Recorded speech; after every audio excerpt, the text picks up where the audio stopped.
I'm going to get right into it. Today I wanted to show you my case study launching a $40 kitchen product on Amazon and every step I took. I'm going to be showing you the product also. And if you have any questions, I think we have some time at the end of the presentation. Hopefully I can trim this down to 35 minutes. Yesterday I timed myself 45 minutes, but I'll try to be faster and not to bore you. All right, get into it. So who am I? My name is Manuel. I'm born Austrian and I moved to Hong Kong nearly 11 years ago now. I used to, I was sent here as an intern for an Austrian DIY company, Baumax. They're now bankrupt. I hope it's not because of me. But I used to be an intern here. I was supposed to be here for 6 months. But you know how it is. You fall in love with the city. I fell in love with a woman, so I decided to stay. I've been in 3 different companies until 2014. So I was in the manufacturing industry, I was in the sales industry, and my last job was actually back at the first company that I started with. So the last company I worked for was the DIY retail in Austria, but they were also a joint buying office for 2 more companies in Europe. So mainly I was handling assortments, I was handling the negotiations, the inspections. So I went to China every other week. I used to take care of the buyer when they came here. The whole company had about a turnover of 400 million, and I think my responsibility was somewhere around 120 million US dollar. So the products that I took care of as a product manager were consumer electronics, lighting, household products, household appliances, and a few outdoor items as well. Then in 2014, I decided to start my own company, Mandarin Gear, which is a consumer electronics trading company, if you want. So what I did initially, I used to have a lot of contacts in the buying industry. So I looked for consumer electronic suppliers, or that I had already. And what I essentially did, for example, Bluetooth speaker, I changed the finishing on the product. Instead of plastic, I chose rubber finish. I increased the sound output. I improved the driver in the product. I slapped my label on it, and I had a nice packaging. So I sell these to retailers in Europe. You currently can find me, I think, in about 4 different retailers, but they all private label my products too. So you won't actually see Mandarin Gear except 1 retailer. And yeah, in 2014, August, I partnered up with a very good friend of mine who was already selling on Amazon, and he said, look, I have no time for this. Can you take care of the sourcing part, of the launching part, and I'll just do the financial part. So I've been selling on Amazon since August 2014, a couple of different products, but not under my brand. And I think nearly a year ago, I started Import Dojo. Some of you might know it already. It's a blog, but it's also, I have an online course there where you can learn how to import from China or how to sell on Amazon. And currently about 250 students taking the course. I also do a lot of sourcing, and yeah, I sell on Amazon also. And I've just launched my first product on Amazon under my actual brand, Mandarin Gear. It's been a week. The results so far are pretty good. I'll be getting into the results at the end of the presentation, so please stay tuned. The 1 million is actually my goal for this year. I'm not doing 1 million now. But at the end of the year, I'm planning to do $1 million US. All right. Any questions so far about me? No. Everyone can understand the accent? Also good. So the product we're talking about today is a French coffee press. I didn't really reinvent the wheel or anything. I just saw it last year, and I really liked the design and the color. It's already on the market, but not in this color. And what you essentially do on Amazon is you improve the product and make it superior to compared to your competition. So just a few quick facts. French coffee press in copper. It's rust-free. People complain about that the ones on the market are not rust-free. It has a heat-resistant borosilicate glass, so the glass doesn't break when you pour in the boiling water. And it's BPA-free and has FDA approval. Now, FDA approval for me was quite important because many buyers many consumers see this as a safety seal and kind of like a guarantee that the product is safe to purchase. So for me, I always go for products only with certification, or at least a letter of guarantee from the supplier that it is FDA compliant at least. So how did I find this product? I saw it in an exhibition last year in October. Many of you haven't been to the exhibition so far. Some of you have been here. For some of you, it's the first time here. For me, exhibitions are the best way to find products. So it's awesome that you guys are all here. You'll see a lot of suppliers and a lot of samples and products at the booth in the following days. I know it's difficult for many people overseas to come here all the time. It's expensive probably, or you can't just come here like I do. Like I can go to China whenever I want to on a daily basis. But there are ways where you can source online too. We have a couple of people in here also that work in this industry, Mike, for example. And I can show you a few ways today how, when you source either at an exhibition or when you source online from home, from the comfort of your home, and to avoid common pitfalls, and basically showing you the step-by-step guide today. So this is the process. I'm not going to go in detail here. I'll show you each step anyway.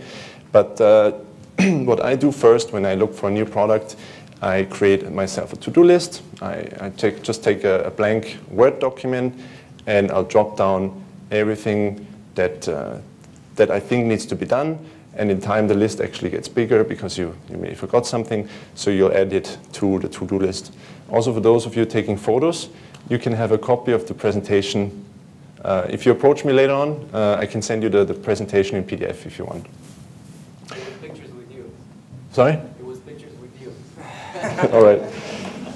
So just a few points here, but again, I'll go through it one by one. Anyway, preparing the inquiry, online sourcing, or in your case, in the next few days, sourcing here at the shows, margin calculations, setting up Seller Central. It's quite a few, don't worry. I'll go through quickly. Ordering samples, insert cards, finalizing the Amazon listing, inspections, shipment, preparing the launch, arrival and launch, reviews, wait for PPC, activate PPC, wait for social proof. So I'll walk you through it one by one anyway. So the first thing you do when you're planning on selling a product on Amazon, you do the research. Is anyone selling it on Amazon? How big is the competition? Is maybe someone selling it on eBay or Shopify or other different channels? You need to evaluate, is the competition big, and is it actually worth to sell the product in the first place? Now, there's a great tool out there. Some of you may know it already. It's also created by a great guy, Greg, somewhere around here. He'll speak later today. I use Django Scout on a daily basis. So when you see a product at the exhibition or you source it online, I use Django Scout so you can determine the sales rank, the reviews, the average sales, and a lot more. So it really helps you to determine if it's a potential product to sell. Of course, you can still go through the research without the tools. It just takes a lot longer. And yeah, so the first step really is to do your research and evaluate if the product is actually worth it. So next thing you do is when you've decided, okay, I'm going to try and give this a shot, you take the reviews and accessories into consideration. So for example, the coffee press, I went through my main competitors and had a look like what's the positive feedback, what's the negative feedback, and you improve on both. You improve the positive things, you try to be even better than the positive things, and obviously you should improve the negative feedback. For example, the coffee press, when I started, it was about 17th of November. The competitors all had the same problem. It had rust on it, the glass broke, and there were not enough filters in it, and people were just worried that they're buying something from China and it's not safe. That's why I went for the FDA approval and also inspection, but I get into that in a little bit. So check out the reviews, make notes also maybe on your to-do list, and take these reviews and consider them when you inquire with the supplier. Next thing, obviously, is to research the regulations and certifications. So many Amazon sellers that buy from China, they have no idea how to actually safely import a product. I personally never sell anything without certifications or having met the regulations. It's a bit of a gray area there because you don't necessarily need certifications for everything. For example, this coffee press, I did a lot of research. No one had it, but I wanted it. And I actually found a manufacturer who had it, so I had an advantage. But I wasn't sure either, do I actually need it? And then I figured out it needs to be at least FDA compliant. So if your supplier doesn't have a certificate, he can at least probably give you a letter of guarantee to say our material is according to FDA regulations. Now, if you're not sure how to find the regulation and certificates that you actually need for your product, I suggest that you go on global sources. I suggest that you Google, for example, regulations for coffee press. What I did in this case, I went onto global sources and their biggest competitor. I'm not going to name anyone here, Peter. And you can see on their listing, on the page, what they actually do, what kind of certifications they do. It doesn't necessarily mean they have it, but it's a good indication to see on global sources and the other guy what certifications you need for this product. And if you're in doubt, you can contact third-party inspection companies. Sometimes they charge for this information, sometimes they don't, especially if you've been working with an inspection company before. They're happy to, you can just shoot them an email, say, look, I'm trying to import this product. What kind of regulations do I need to meet? And inspection companies can at least, I guarantee that they know for sure what you need. In my case, I only needed FDA approval, but not necessarily, but it's good to have. So it's always good to have certifications and regulations because you might also, your products might get held up at customs. Next thing you do is, I call it the shopping list. It's a simple Excel file. I can also send you that template if you want. You input the photos that you maybe took at the exhibition or that you found online. And I don't know if it's clear enough here. I input all the description for the supplier to see. I'm going to read it here for you. So I wanted the material to be stainless steel or copper. The glass needs to be heat resistant, so borosilicate glass. I asked for additional accessory like coffee spoon, 3 extra filters. The packaging needs to be properly wrapped, and I wanted FDA or LFGB and BPA-free certificates. LFGB is the equivalent to FDA in Europe. So if you're selling in Europe household products or items that come in touch with skin, you may want LFGB certification. So you prepare the file, you've included all the reviews that you considered, and you've included them in your shopping list that you will later on send to the supplier. Obviously, you can all do this also just with a photo and in the email, but I like to send my shopping list so that the supplier, all he needs to do is he fills in his photo, he fills the item number, packaging measurement, the carton quantity, the FOB price, and his MOQ. So he doesn't really have much to do, and I'm making it easy for him. Then you prepare the inquiry. So when you prepare the inquiry to the supplier, I'm just going to briefly introduce myself. My name is Manuel. I'm the managing director. I'm a sourcing company in Hong Kong with consumer electronics, and I'm also selling on Amazon. So I'm asking him for the unit price based on 500, 1,000, and 2,000 pieces. I usually ask for 3 different quantities so that I see the price range that he is willing to drop the prices if I order higher quantities. That also helps you later on in your negotiation. I'm asking him for the available certifications, and I want to know the production lead time. And I told him I'm looking in particular for the 800 milliliter and the 1 liter coffee press. And then here in the bottom you can see I'm telling him again it needs to be heat resistant, FDA approval, the packaging needs to be properly wrapped, and I'm also attaching him my company presentation. So my company presentation is a simple 10-page PDF file. I want to give a professional image to the supplier. I want him to understand that I'm not just mom and pop shop, and you can do that as well. It takes an hour to create a nice company presentation, and I'm attaching him the shopping list and the company presentation within the email. Take your time with this email. Make sure you've mentioned everything that you wanted to know from the supplier, and the next step would be to actually reach out to suppliers. Now again, here you are at the exhibition, so it's a lot easier. It's great to see the suppliers in real. You get a feeling how they communicate with you. Are they actually interested in working with you? So it's a lot easier when you're here. You actually hold the sample in hand. You may not even need to order a sample anymore. But when you source online, when you're back home and you source online, go on global sources, just input the, I'm not going to go through in detail how to source online now, but I'll show you.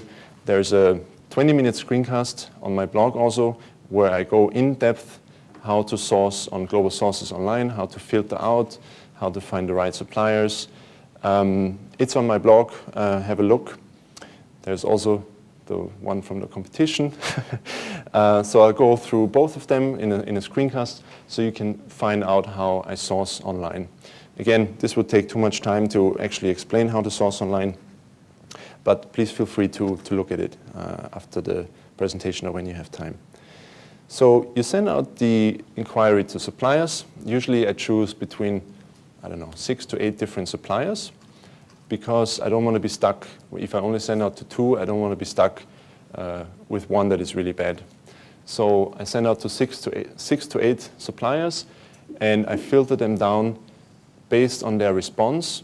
How proactive were they when they replied my email? Did they reply all my questions in the email? Were they, did they only say, "Hi dear"? You've heard it all before, "Hi dear." Attach picture and price. So I eliminate these kind of suppliers right away. I want to work with suppliers who actually read through my email and who take the time to check all my questions. It doesn't even matter if you're ordering 500 pieces, 1,000 pieces. If he's not willing to do 500 pieces and reply all your questions, then you know what, move on and work with the suppliers who are actually interested in working with you. Also very important, when you get back the quotations, some of the suppliers, as you can see here on the bottom left, they send their own format, which is also fine by me, as long as I have all the information that I need to calculate margins and shipping costs and so on. But very important, compare apples with apples. So for example, 2 of the suppliers quoted me a totally different material than what I asked for. They were $1 cheaper, but I wanted that particular material, so I have to eliminate him as well. So really make sure that you compare apples with apples, and then go ahead and order samples. I know suppliers charge horrendous amounts of money for sample these days. Like I paid $150 from one of the suppliers, and but this is the business. You have to invest in it. Just make sure that when you order the samples that you mention, if I place an order with you guys, I want this charge deducted from the official order in the end. So at least you get the $150 back. So again, compare items with items. At this stage, I already felt very comfortable with the guy that I met at the exhibition. I essentially also ordered with him later on. But I still did all the comparison with the online suppliers. Some didn't have the certificates that I wanted. Some didn't meet my MOQ. Some were not interested at all. So whatever, I moved on. I moved on to 3 suppliers, and I ordered the samples from them. The next thing you do is you don't have to send an inspection company to audit every company. You can do the supplier background check also online or through email. So if I move on with these suppliers, I will ask them for different kind of certifications and reports. For example, I wanted the FDA certificate, so I asked him for the FDA certificate copy. If he's not willing to send you this means he's either a trading company and he doesn't want to reveal the real factory, or he lied to you. So I move on. In this case, most of them only sent me a screenshot because they were worried I'm not going to place order and I go to the manufacturer directly. I actually work with a trading company on this project. But most of them sent at least the screenshots, and the certificates were in order. Here on the right, you see the FDA and the BPA certificate. And also very important, I use an Excel file. I call it my vendor profile, which is a one-page Excel file where I let them input all the necessary data, like which markets do they work in? Who are your biggest customer? What's your turnover? How many R&D staff do you have? How many engineering staff do you have? How many people work in your company in general? So you kind of need to get a feeling who you're working with when you're sourcing online or also here at the shows. You want to know, has this supplier been in the industry for a while, or has he just started to work in this industry? So you want to work with someone who is experienced, someone who has, for example, sold to Walmart or to Sears or Amazon or Tesco, because you want him to know all the regulations that he has to meet, which makes it a lot easier for you along the process.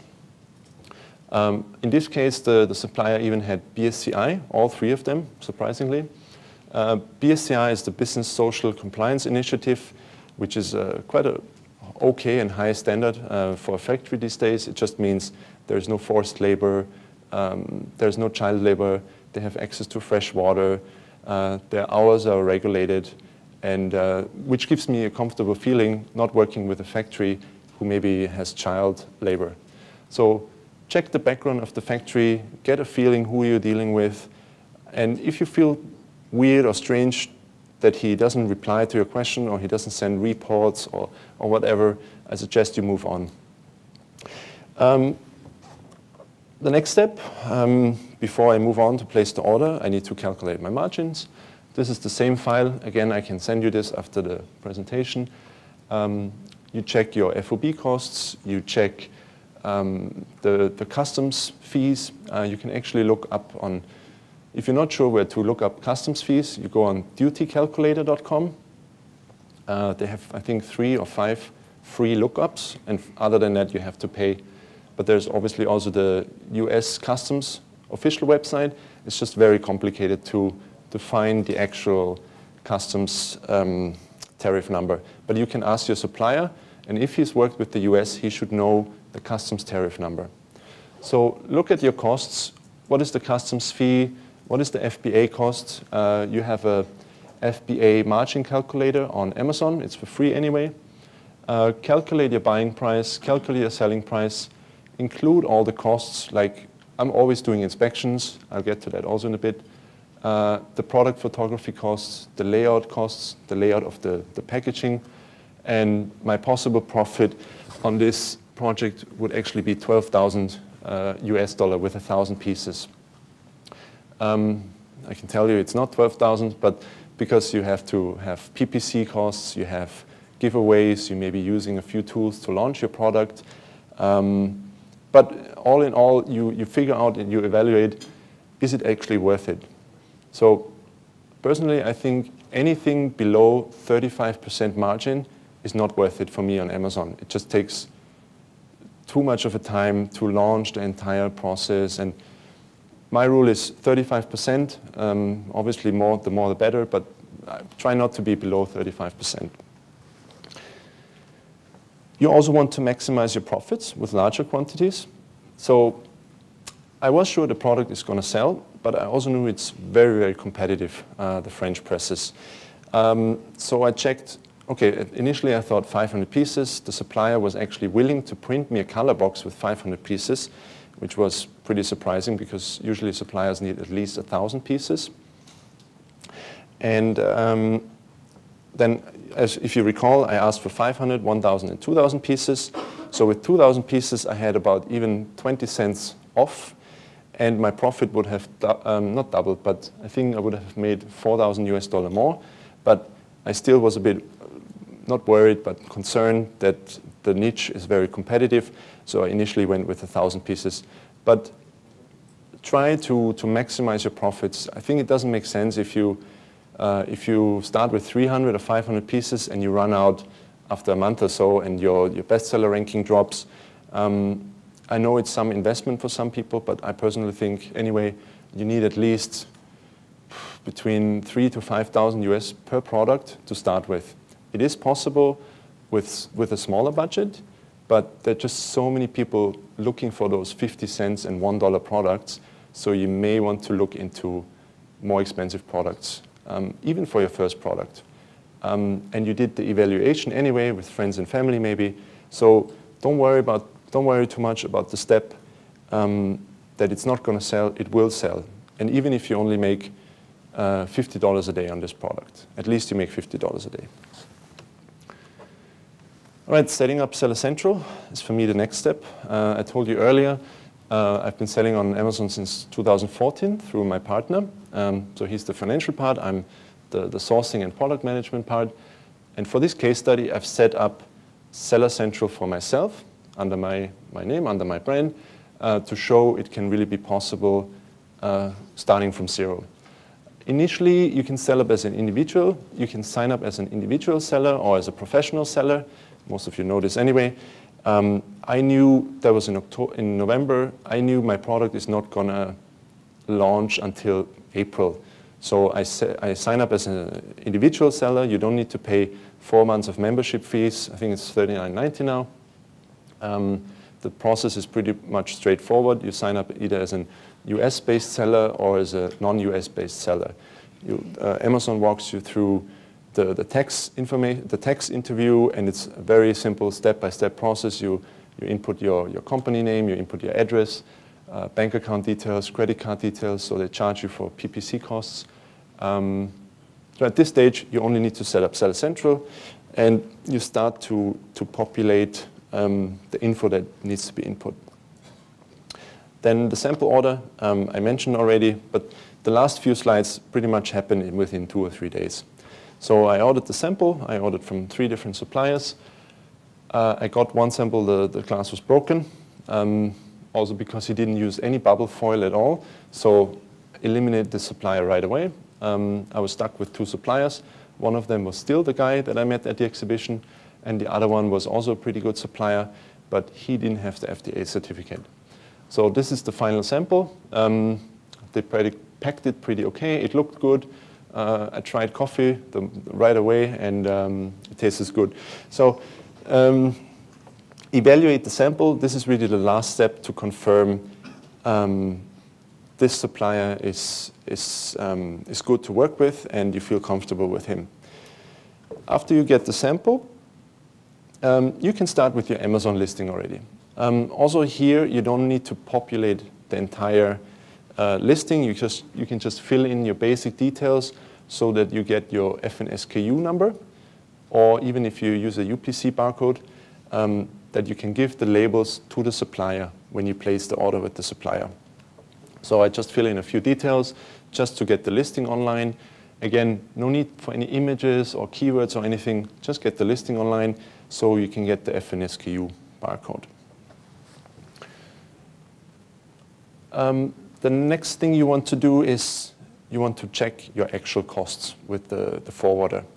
So I asked my supplier, I'm collecting all the data, and I need to calculate my profits. So I need from you, I need a delivery date, I need export carton measurements, I need sizes per export carton. Be very careful with export carton sizes. It's not allowed, it's allowed, but you should not be above 63.5 centimeter on any side of the export carton. Otherwise, Amazon counts it as an oversize inventory, which means you pay like $1 or $2 more. So make sure that the export carton sizes are smaller than 63.5 centimeter on any side. And suppliers are usually willing to help you to reduce the export carton sizes and measurements. Then you ask him for the total cubic meter and weight for 1,000, in my case, 1,000 pieces. I asked him to confirm the customs tariff number. I gave him a random Amazon warehouse address because I need to calculate the shipping. Eventually, it was a different Amazon warehouse address. Excuse me. Because I wanted him to see maybe he also has a forwarder and he can quote me a price for the shipping as well. Eventually, I went with my forwarder, but he can offer as well if he can. I also asked him, maybe I'm sending 300 pieces by air and 700 pieces by sea. I do this to save a bit of costs, but eventually found out later it's just a few cents, so I went by air anyway, but I'll get to this. And then once again, I asked him to fill in company bank details in the attached vendor profile. I can send you this also. And Also just a general company presentation. So you're constantly checking out the background of the supplier. And before you place the order, you want to have all the information on hand to make sure he's really the right one. The next thing you do is you take this information that you get from your supplier, you check your logistic costs. Oh, thank you. You check your logistic costs. I usually at least ask 3 of my forwarders to quote me a price, so I have a price comparison. All you need to give the forwarder is, okay, maybe I take a step back. Many of you, who of you is delivering by courier, like DHL, UPS? Anyone using a freight forwarder for the entire process? Okay, also 50-50. So I usually always go with freight forwarders, not air express, air freight. Couriers like DHL and UPS, they have a special custom lane channel, so they get things through very quickly, but their price range from anywhere from $5 to $10, I think, per kilo. My air freight cost at the moment is about $2.80 to $3.50. So it's a lot cheaper. Plus the forwarder takes care of the entire process anyway. He has the customs agent, he has the customs broker. So when I ask the forwarder to quote me a price, I always want DDP, delivery duty paid. So that means he picks it up at the factory, he delivers to the US, he takes care of the customs, and he delivers to Amazon. When you deliver to Amazon with a freight forwarder, you need to make an appointment with Amazon. And the forwarder needs to do this actually, you can't do that. So try to work with a forwarder who has experience dealing with Amazon and who can pick up your stuff and deliver it directly to Amazon. So again, I use about 3 forwarders at the moment. I usually go only with 1 anyway, but I evaluate all 3 if the prices are okay. So in this case, I asked for 3 different options. 1/3 by air, 2/3 by sea. Option 2 would be everything by sea, and option 3 would be everything by air. It was about 700 kilograms, which is still okay for me to ship by air. I think anything above 1,000 kilo, well, depending on the product, also gets too expensive, and I ship by sea.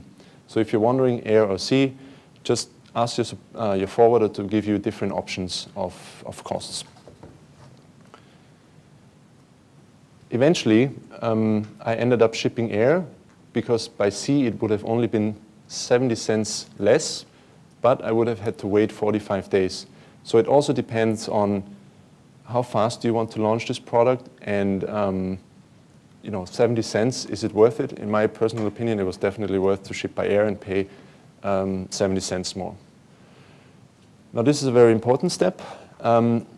You're placing the order to the supplier, you're asking for the PI, the performer invoice, you're asking for all the details, the agreements, you send him agreements and contracts. Usually when I do this email, I take about 3 to 4 hours to really put down everything I want the supplier to pay attention to. Now the first few steps are just some general agreements that we had, the product, the accessory, any special packaging, and the insert card also. So we agree on this, and then at this point, I also negotiate the price one more time. Because if you negotiate in the beginning, the supplier doesn't even know if you're ordering with him yet. But when you're about to order with the supplier, he smells the money. He knows you're about to place the order, and he's willing, in this case, they're usually willing to drop down a few cents or percent. In this case, he actually dropped another 10 cents off the item. This is the best time to negotiate the price, because you can say, I have the order in hand now, I need this price, are you willing to do it or not? And maybe you decrease your original price a little bit, and you meet hopefully somewhere in the middle, but you had a bit of a price negotiation going on there. So I'm asking him for the PI and the bank account details so that I can make 30% deposit. Payment options, I usually always go for TT payment or wire transfer. I don't use PayPal at all, instead, except for sample payments. Is anyone using PayPal? Do you have suppliers who allow PayPal payments?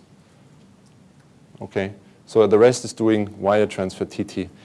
I think personally the best way to go anyway. Besides, when you pay by PayPal and you want to do 30 and 70, you're not covered by PayPal buyer protection anyway. You have to go through 100%.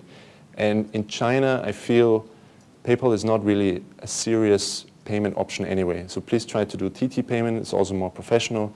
And you only need to down pay anyway 30% because you're waiting for the results of the shipment inspection where you pay him the rest of the money.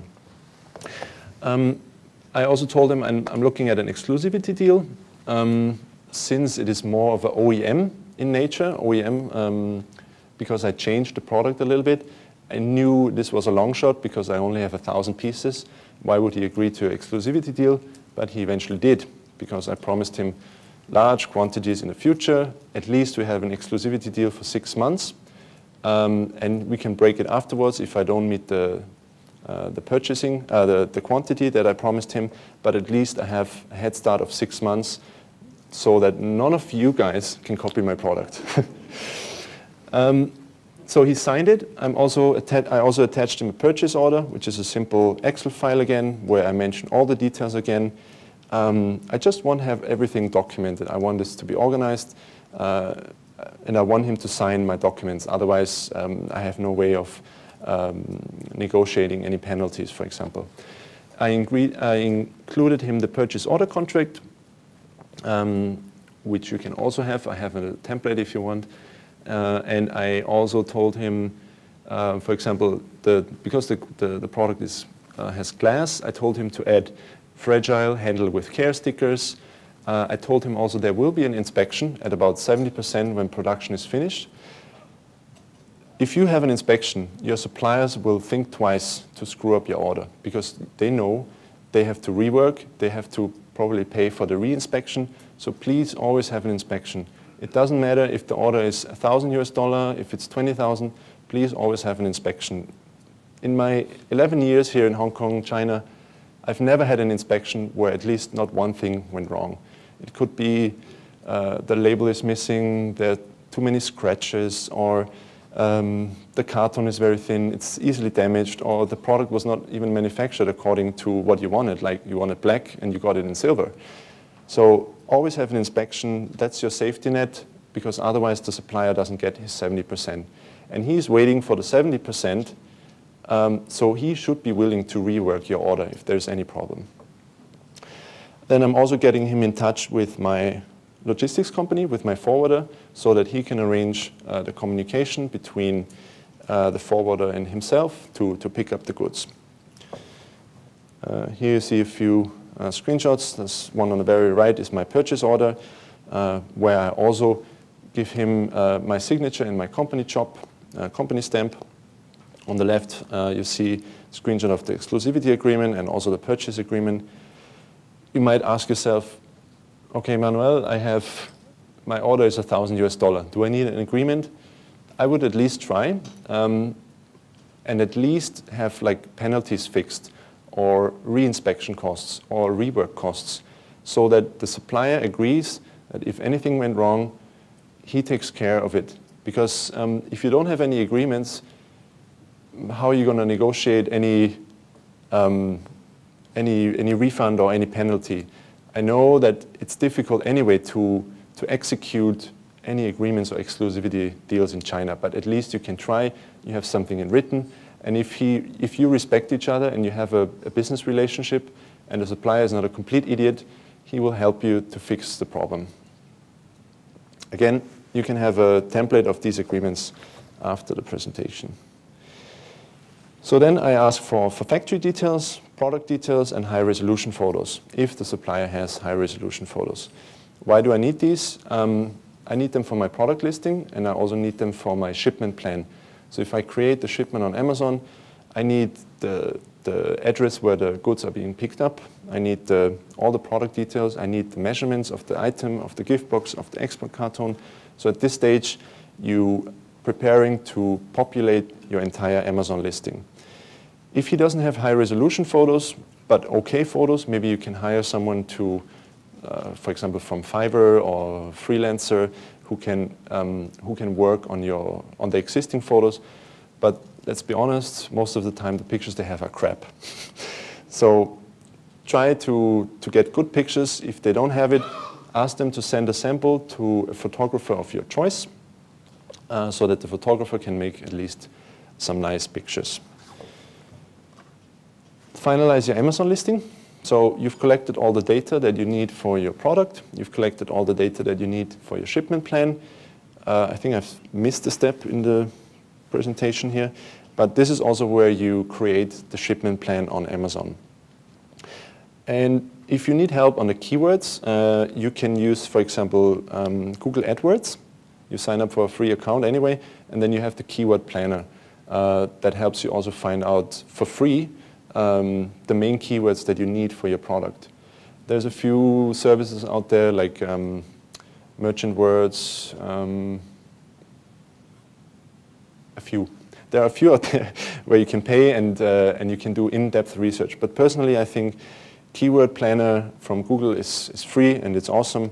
So finalize the listing. If you need help with the keywords, go for example to Keyword Planner. And the insert card. I like to include an insert card where I generally thank the customer for his purchase. I hope everything was okay. And if not, please give us a review, or better, please email us if you have questions or any feedback. And at the bottom of the page, you don't see that here now, but I include a link where people can sign up for, I don't know, a warranty, a free PDF, an ebook, an audio book, an audio file, for example, anything that helps you collect emails from customers. Why do you need those emails?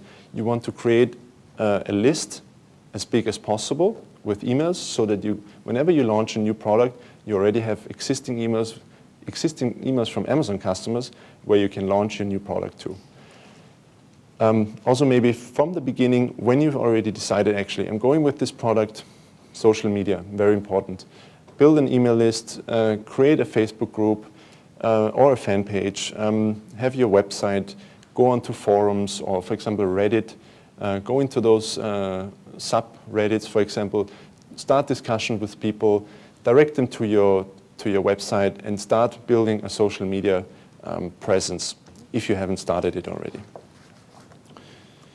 So the packaging and photos is done. What I did is I asked the supplier to send a photo to my to send a sample to my photographer. The photographer also took care of my packaging. So I wanted one really nice live shot where you can see the actual product in use. These are the photos also that you can see on my Amazon listing. Here on the very right, I'm not sure if you can see this, I add some fun facts on my packaging, nutrition facts. Obviously this is not food, but I include all the technical data of this product and I try to create a bit of an interesting packaging so that the customer, the consumer, also remembers me. I also include the FDA logo. I'm allowed to do that because the supplier has an open certificate. Anyone can use it. I have the UPC barcode on the packaging. If you're not sure what to use, for example, FNSKU or UPC, everyone knows FNSKU, the difference, and UPC, for example, or EAN. If you're selling outside of Amazon, you need UPC. If you only sell on Amazon, you need FNSKU. If you don't have a color box like me, for example, just a white box, and maybe a sticker with your logo on it, just ask the supplier to print the FNSKU sticker and put it onto the packaging. If you have a nice color box packaging, you can include the barcode already on the layout. So when the box is printed, you don't need to sticker anything. And that's the point I really want to drive to everyone. You don't need to do any prepping or labeling in the US. The labor costs are much more expensive. Your factory can do everything. I mean, the packaging, they can do the labeling. You also need the shipment label on the export carton, which you get on Amazon Seller Central. And you don't need to pay anyone in the US to inspect or prep and label because you can do everything in China and you save a lot of money. So anyway, this is how the packaging looked like, and the product photos were also finished. So I took those photos and also put them onto my listing on Amazon. I also edit them on my website. I'm using squarespace.com. I'm using a paid plan because I used to have a shop on there. So I actually should switch. They have a free package as well. If you don't have a website yet, create one. When you have your Amazon listing, your company name shows up. And some of the consumers actually want to see who is behind this company. So create a simple company, create a simple website, tell people a little bit about your company. There are a lot of free ones out there, like WRX. Squarespace has a free one.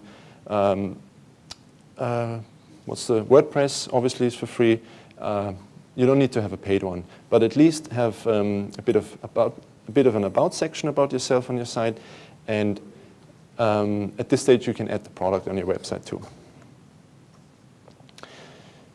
Very important, I mentioned it before, inspections. Why do you do inspections? Because sometimes, actually always, there's something that always can go wrong. It could be a major issue, a critical issue, or a minor issue. You want your products to be inspected, no matter how small your order is. If you order like 20 pieces samples, of course you don't need an inspection, but if you order anything above, let's say 100 pieces, please invest those $100. There are a couple of companies who charge 100. I use asiainspection.com because they have a really simple online booking format where you can sign up for a free account. They do inspections, they do audit reports, they do testing. In this case, I use the inspection booking, so you can include all the specifications that you want the inspector to check. For example, I want them to make sure my labels are on the packaging, the packaging is properly printed. I want them to make sure the shipping mark is printed on the export carton. I want them to shake, to test the actual product to see if it's not falling apart, and a lot more. And I'm also attaching them all the files, like the logos, the shipping marks, the photos in general, so that the inspector can really make sure when he goes there, everything is according to my requirements. Asia inspection charges $309 US, but again, you can get inspections for $100 US. Then you book the shipment. You've arranged pretty much everything. Maybe the order is already, the product is already in production. You need to contact your forwarder and give him all the details. Now, if you're an international seller, you can be the importer of record in the US. You can also be the ultimate consignee if you have an address in the US or if you have someone to take your product first. But I also always send it through the forwarder and his customs broker directly to the Amazon warehouse. Again, the forwarder needs to book an appointment with Amazon, and you give him all the details. Like, where is the pickup? Where is it delivered to? You can see it's Mandarin Gear Limited, Amazon. I'm telling him all the product details and also the cubic meter and kilogram. I give them the customs tariff number, and I want to make sure that the forwarder contacts my supplier now and arranges the pickup. Usually they contact them like 2 weeks before the actual shipment, but I like to arrange, excuse me, I like to arrange everything in advance. I had a lot of time actually. I should have known better because I went into this project in November, and then end of December I ordered, and then the supplier told me shipment after Chinese New Year. So bear in mind, Chinese New Year, I actually had 2.5 months from placing the order until my launch. You know, the Chinese New Year, factories go off, go on holidays for like 2 weeks officially, but some of them go off for like 5 weeks. And it doesn't mean when they come back that they can get started right away with your order, because many of the workers don't return to the factory. So bear in mind, Chinese New Year, not like me. Place your order in time and consider the holidays in China. But it was good anyway. I had about 2.5 months time now to prepare my launch and to make sure everything is okay. So in those 2.5 months, I laid back, I went to the beach, had a couple of cocktails, and didn't do anything, no. Obviously, you need to be in contact with the supplier at all times. I'm not saying you should chat with him and ask him what he had for breakfast every day, but you want to know, is everything okay? Is the raw material arranged? And even I had so much time, I always checked like every week, I'll be okay, everything okay. And in the meantime, you can prepare the launch. Now, I knew when I got into this project, there were about 45 sellers on Amazon selling similar products, so I knew it's going to be very competitive. And some of them even had 2 or 3 different designs or colors or whatnot, and no one actually had the copper press. Now, there's about 105 different sellers on my product. It's very competitive, so you need to prepare your launch. I'm going to give you a few examples what I use or what I do to launch my product. It's not a must. You can do different things too, obviously. The first thing I did in those 2.5 months, I reached out to bloggers and asked them if they're willing to help promote to their subscribers. Now, I went to coffee blogs. I went to trendy sites that talk about coffee, or maybe even some sites that sell coffee machines. And I asked about 40 bloggers if they're interested in promoting my product, and I would give them in return a small advertising fee. They obviously can also sign up as an Amazon affiliate, so they get somewhere between 4 to 6% on each sale that they make, and they get a free product from me. So these are the incentives I give to the bloggers, and out of 40, about 6 replied, and I made a deal with 2, which gave me a reach of 75,000 subscribers. And I paid each one $50 for 75,000 subscribers. I can tell you the results. I think it's in the next few slides. Then I have my own email list. I've been in the industry for 17 years, 11 years in Hong Kong, so I've built quite a list of buyers. But they're not specific coffee lovers, but I'm still going to send out to all of them. And I actually did some sales through that list too. So again, start building your social media or your email lists as soon as possible. So when you launch that, you can launch your product to existing customers or potential customers. I use Twitter, I use Instagram, I use Facebook review groups, and I've also, for the purpose of this case study, and because I knew I needed a bit of help, and it's publicly documented on my blog also, this launch needed to be awesome. So I used a few services that helped me on the launch. I've used Spike Listing. They do a one-time spike, I think for $99, and you can choose how many pieces you give away. I've used Review Kick, again, another cool project by Greg Mercer. And I've used Sunblast. Anthony is also here from Sunblast. You'll hear from him, I think, on Tuesday. I'll tell you in a bit what worked best for me, what didn't. Obviously, I gave coupons away to friends and family. I did it for $1 because I think it's against the terms to give it away for $0. I think it's not against the terms, but doesn't matter, $1. I think everyone would be okay to pay $1. Then I used SalesPacket to email those people that ordered my product to get a review.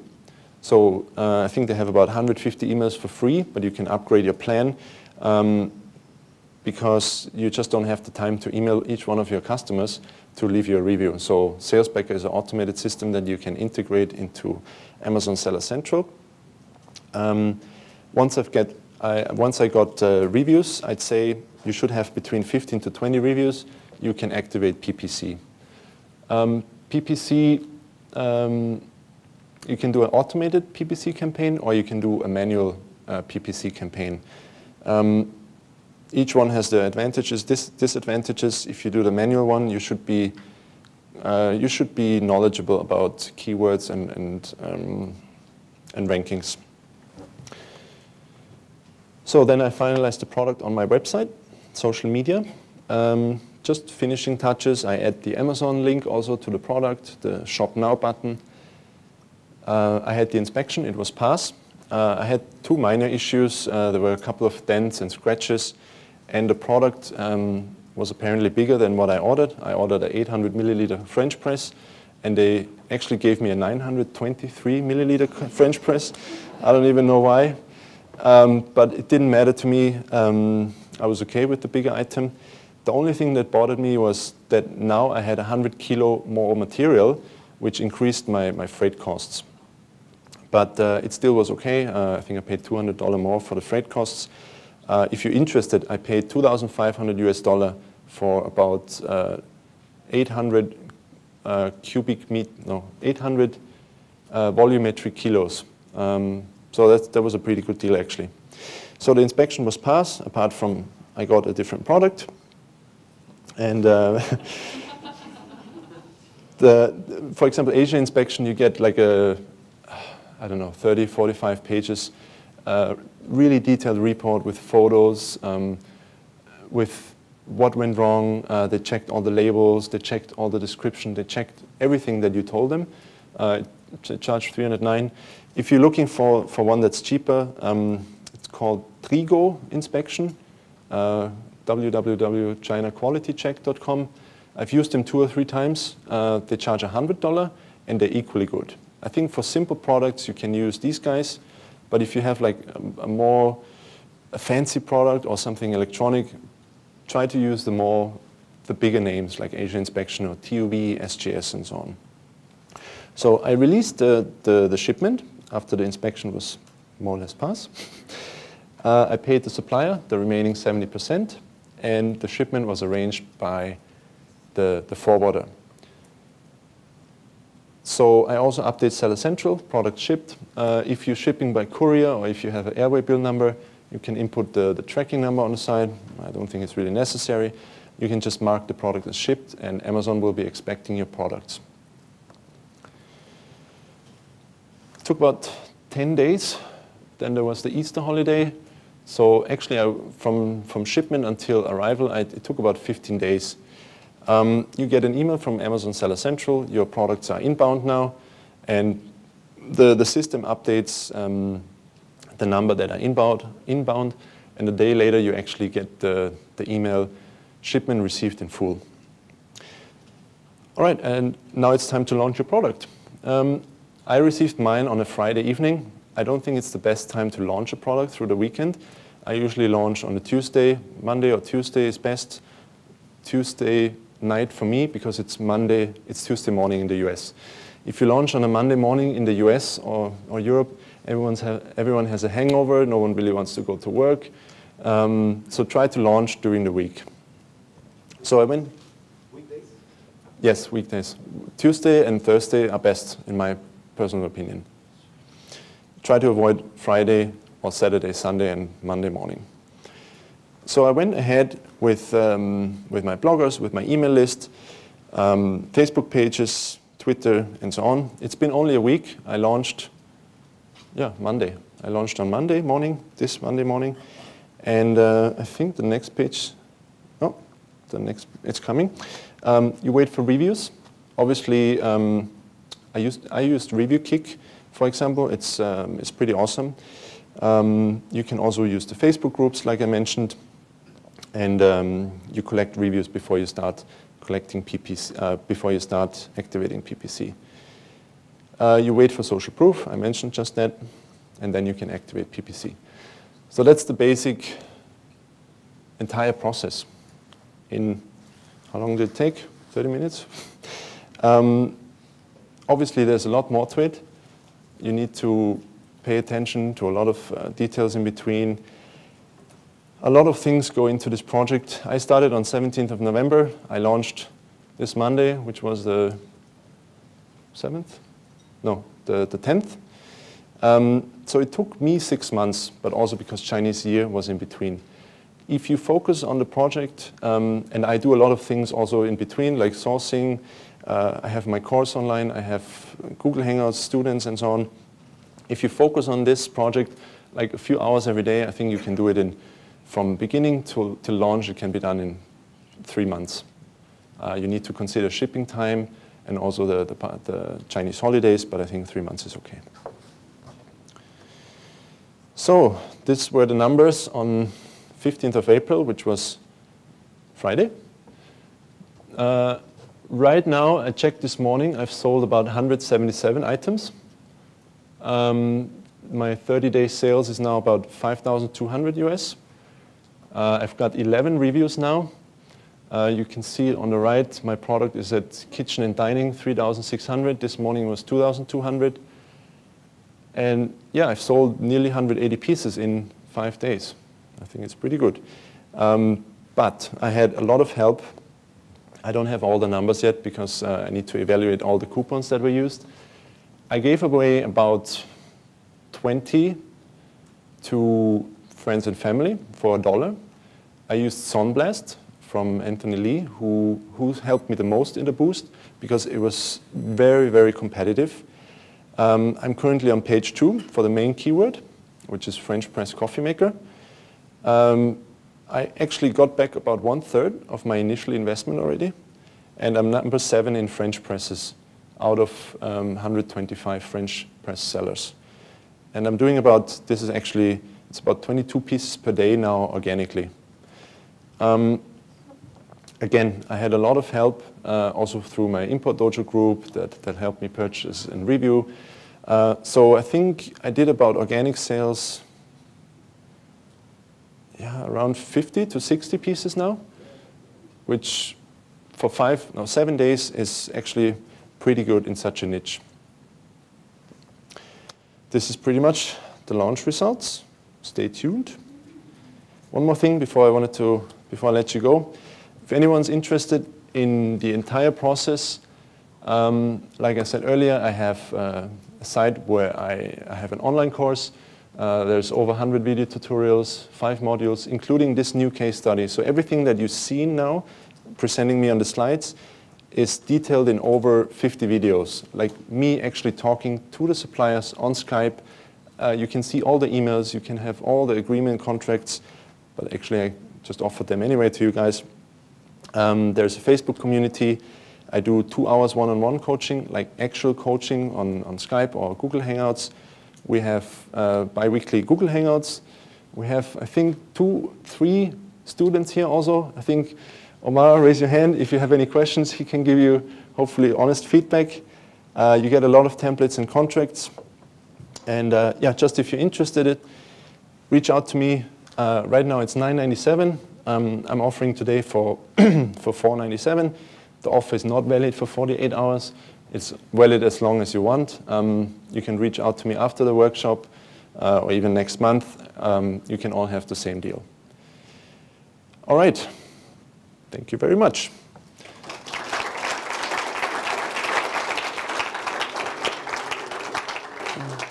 Peter, do we have time for questions? 15 minutes. 15. All right, start with you right away. We've got a mic. Sorry? We've got a mic. Oh, okay. We'll ask some questions. Oh, in the back first. But you will get your turn. Testing. This is God.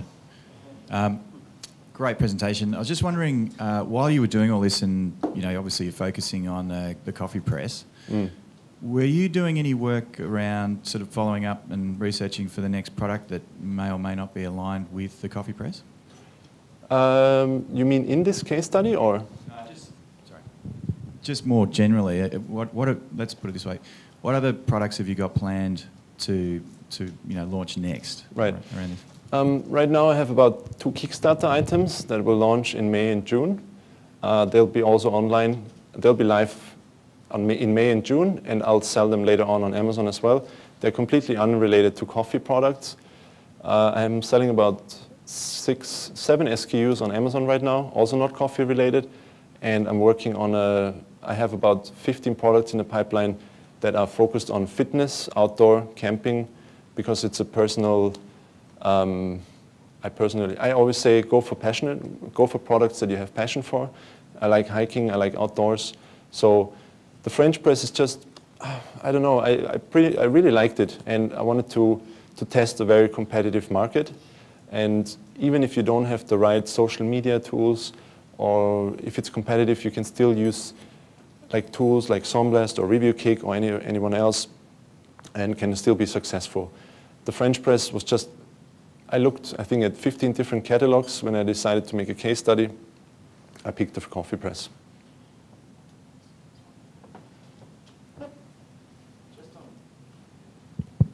Just on the Zonblast, how many did you give away using Zonblast services? Are you happy to share that?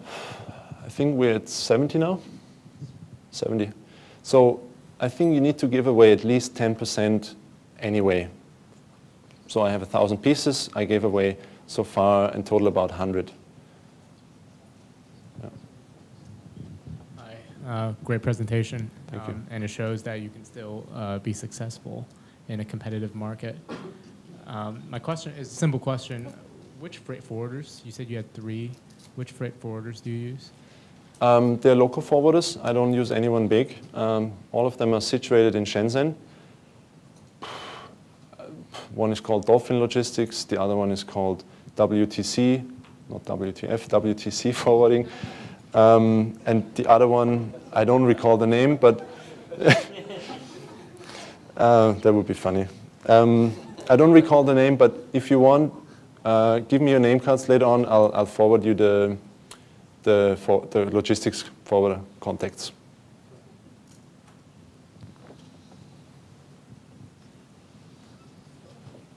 Did anyone notice I was very nervous in the beginning? No, I never do public speaking, so I hope I didn't stutter too much, or I hope you actually got some value today. Please go ahead. Thank you. Hi, I have 2 questions. The first one is, when using the FDA logo on a product, let's say it has to be a product that is related to any type of consuming, right? Like ingesting food or whatever. How do you manage to use it? You have to first, in China, check that the materials meets the US standards, the FDA standards, and after that, then you can use the FDA logo freely? I mean... Yes. Well, in this case, the French press, for example, only the glass and the metal is FDA-approved material. So the supplier basically sends the raw material to a testing institute to test this material. And the test institute, they know the way how to check the material, if it actually meets US standards. If you go for Europe, you need like CE or LFGB. So the testing institute that issues the certificate is the one who knows what goes into the material or not. And the inspection company can check, based on the incoming raw material reports, if they actually use the material that has the FDA approval. Does that make sense? Yeah, and that institute is located in the US, or? No, there's, I think, 100 different testing institutes here, like TUV, SGS, Bureau Veritas, Asia Inspection does those. There are a lot of local Chinese companies. What you need to do is you need to ask the supplier for the certificate. Then you can check through yourself. It's a lot of technical stuff, so maybe you don't understand it. But you can send this certificate also to your contact at the testing institute and ask them to check it, to see if it's still valid or if it's maybe a fake. I've also come across fake certificates. I can't check it, but they have a database. The testing institute has a database to check if it's valid or not. So that's a very critical part when working with that type of products, right? If you don't do that inspection, you are risking losing your investment if you ship it to the US. For example, a friend of mine, he imported sports glasses, like when you go bicycling or whatever, and the supplier claimed they have FDA certificates, and the lenses also had a special certificate, and customs actually wanted to see the certificate. And all of a sudden the supplier said, sorry, it's expired and we don't have it. So it's very important that you check the certificates by yourself and that the inspection company also checks it. So essentially his shipment got abandoned and he lost $4,000. Wow. Yeah. Okay. Thank you. So the second question is... we run out of time, sorry. Go ahead. These photos that you put with the coffee beans and all that stuff are so pretty. All that work was made by an outsource? Yes, I have a friend in Hong Kong who owns a photo studio. He gives great discount if you're interested also. I'm giving away so much service today. But no, don't feel obliged to do. So I sent the sample to him and he took the photos. He has a photo studio. He's a bit more expensive because he's in Hong Kong. Hong Kong is expensive. If you know someone in China, send it to them and they take those live shots. He did 5 photos in total. The main picture needs to be white background anyway, so you can't use the environmental picture that you saw here. You need to use the white one. And I think he charged about $640 for packaging 45 photos in total. Thanks.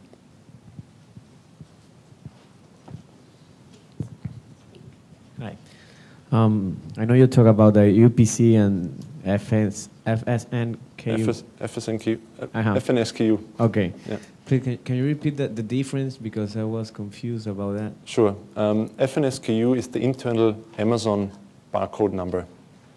And UPC is the barcode that you need to use when you sell in retail or outside of Amazon. But if you plan on only selling on Amazon, you only need FNSKU. And that barcode you get on Seller Central once you create your listing. Thank you. No problem. Yes, you said you launch on a Tuesday or a Thursday. Actually, Monday, yeah. Whatever it Oh, is. yeah. I mean, okay, if I have a product that's not, I mean, let's say I'm making a glass like this, which I'm hoping to sell around the year. Right.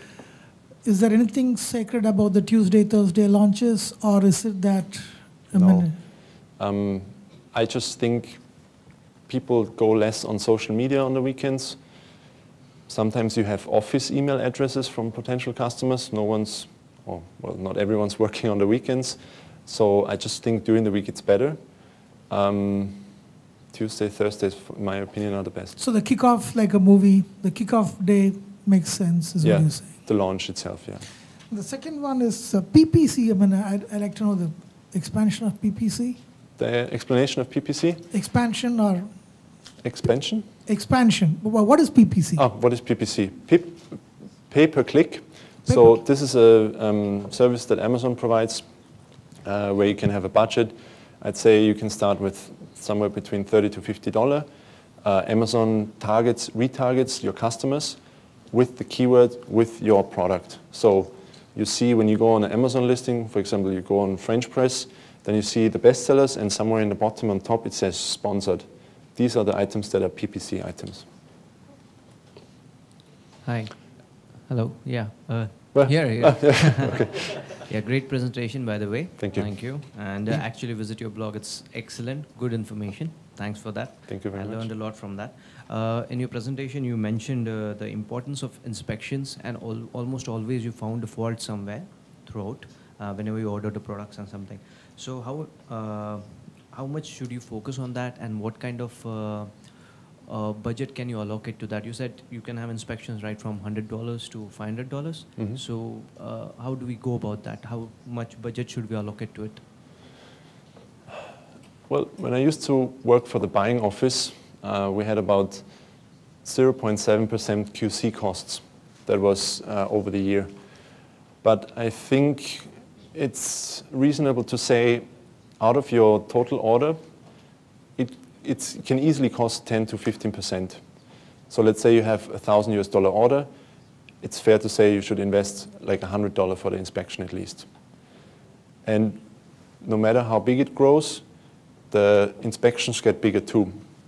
If you have 5,000 pieces, you probably have to do 2 man days, which means you have to pay 2 inspections.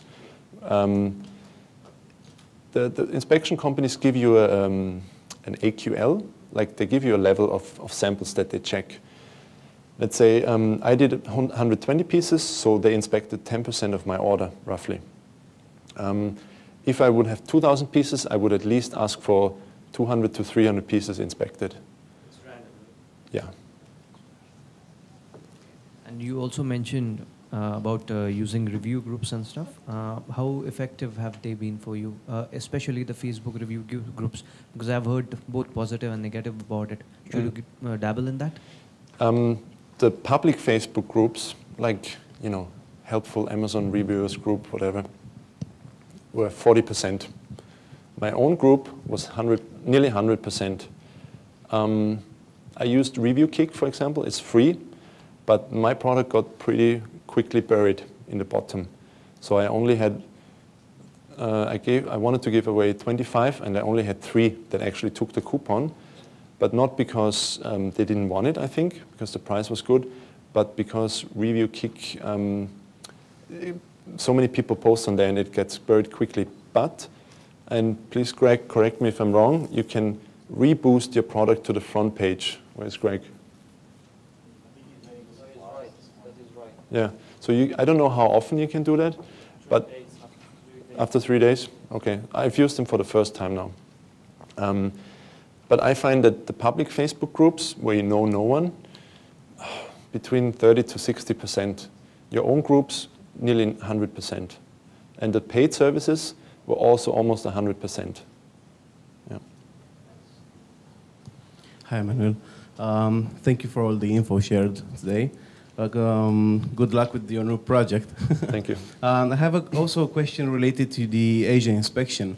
I don't know how things go in China. I have no experience with things virtually in China. But as far as Europe goes, I'm concerned that the inspectors will have maybe an agreement with some of the factories. Would that be a concern? Has that crossed your mind any time? It happens all the time. There's really nothing you can do. I mean, when I used to be employed at the big retailer, we worked with the biggest inspection companies. And you know, they get paid $500 a month or less. So if someone waves you $100 in front of your nose and you get 500, I mean, no one checks it. And if it's not a serious issue, let's say they need to revise the report a little bit so there's minor failures instead of critical, it happens all the time. There's nothing really you can do, even with the biggest companies. But I found that the corruption has decreased a lot in the last few years, especially since China is opening up to the market. Has opened a long time ago, but everyone's coming to China these days. So it's improving, but it's still happening, yes. Thank you. Q. Okay, hey, Manuel, thank you so much. Sorry, we're out of time for questions. I know Manuel had so much good information that we could ask you questions for 24 hours, but we need to move on. So let's give Manuel a big round of applause.